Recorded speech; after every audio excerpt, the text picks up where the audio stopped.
কুজারখোলাবাসী এবং কুজারখোলার ময়মুরব্বী সব আছে এখানে বাদ আজ থাকি এক সপ্তাহ আগে আমি ও জায়গাতে আসলাম। আপনারা এই জায়গাটা দেখরা হয়তো এখানো এই যে কুজারখোলা পুকুর, যে পুকুরের সাইড গেছিয়া শহরের মুখী যে প্রধান সড়কটা ঢুকছে, এই সড়কের সাথে যে পুকুরটা আসলে অনেকাংশে রাস্তাত গেছে, যে অংশটা আছে এটা কিন্তু রেকর্ড হইল এইটা পুকুর শ্রেণী।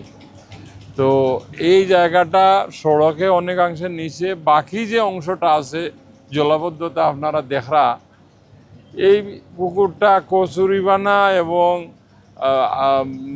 ময়লা আবর্জনায় এইটা মানে সাংঘাতিক একটা খারাপ অবস্থা আছিল। যে কুজারখোলা গ্রামও ঢুকতে বা পাড়ার ঢুকতেও মানুষ এইখানে মশা মাছি বিভিন্ন উপদ্রব আছিল। শহরও গেলেও শহরের বাম দিকে যে এত সুন্দর একটা জায়গারে পরিত্যক্ত করে রাখা হয়েছে, এইটাও খুব খারাপ আছিল।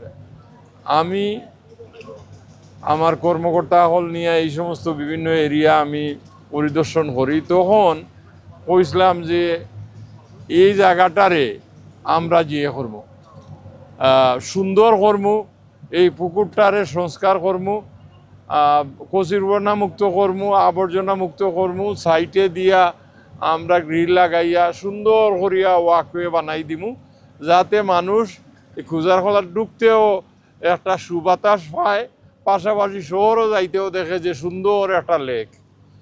তো সময় গেছে এক সপ্তাহ, এর ভিতরে আমরা প্রতিশ্রুতি রাখছি। আমরা সিটি কর্পোরেশন আমরা অত্যাধুনিক দহকা আবর্জনা মুক্ত করার লাগি এই নতুন মেশিন লামাইছি এখানে আনি।